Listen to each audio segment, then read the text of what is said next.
Today, we are going to prove the quadratic formula. Yes, it's a beautiful formula that allows us to factor and solve any expression that is a quadratic expression, quadratic equation, that is. And so if we considered a quadratic equation in standard form like this, ax squared plus bx plus c, we know that we can solve this, and if we could factor, and we could get integers or rational numbers as solutions.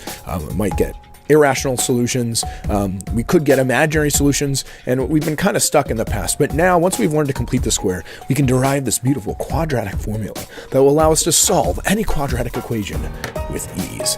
And so let's begin by completing the square to get this quadratic formula. The first step is to eliminate this ugly a in front of the x squared. Because it makes our life so difficult, let's divide it out. Divide everything by a.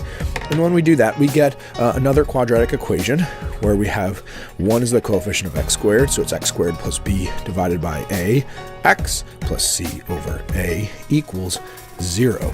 Now, the next step in completing the square would be to take our constant term and subtract it from both sides. So let's subtract c over a, and I'll be left with x squared plus b over a x equals negative c over a. Now, here comes the beautiful part, where we get the name complete the square. What we need to do is we need to take a look at this linear term, b over a, and we want to divide it by 2. Now, how do you divide b over a by 2? Well, you can multiply it by half.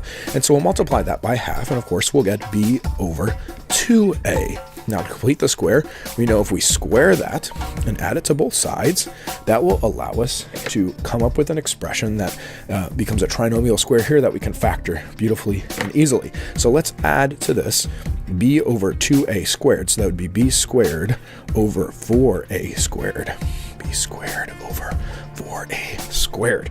Yes. All right. Now, we can factor this left side to become x plus b over a, 2a, squared equals. Now, before I do anything with this side, let's get a common denominator. Notice I've got a 4a squared and I've got an a.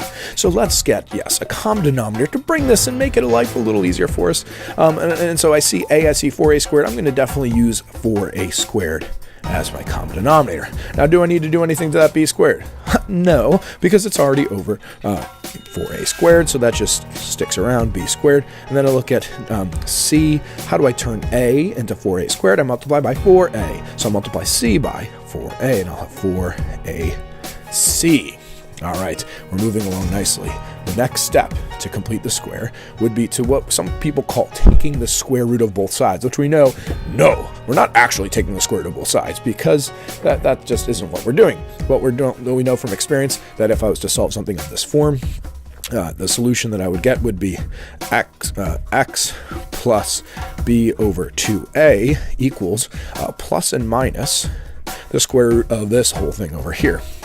So let me write that, the square root of b squared minus 4ac divided by 4a squared. Now, we know we really don't like having a square root in the denominator of a fraction. And so we would try to rationalize this, except guess what? We don't need to, because we can take the square root of 4a squared very nicely. So let's rewrite our equation as x plus 2 over ab, nothing's changed over here, equals plus and minus. And I'm going to say, okay, the square root is now just going to be in the numerator. b squared minus 4ac divided by, well, the square root of 4a squared is 2a. Oh, folks, we're almost there. Now, to solve our expression, we'll simply subtract b over 2a from both sides. We could have then x equals negative b over 2a plus and minus the square root of b squared minus 4ac divided by 2a. Now we have two fractions that are being added and subtracted, but if you notice, they already have a common denominator of 2a. And so I can rewrite this expression with a single denominator as x equals, let me get some space here, x equals negative b plus and minus the square root of b squared minus 4ac, all divided by 2a. And this, my friends, this right here is what has been known for time and eternity now as the Quadratic Formula. You might ask yourself, should I memorize this quadratic formula? Is it something that I should really know? And the answer is yes, because now you don't have to limit yourself to solving things that you can factor. You don't have to limit yourself to even using, completing the square. And you know that if you complete the square, you will generate two solutions to any quadratic equation of this form. Unless, of course, this guy comes out to 0, in a case we'll really just get one solution. But regardless, here is our beautiful quadratic formula. Friends, this is an epic day. I hope you enjoy it and can use it for the rest of your life. Love and peace to you. Adios.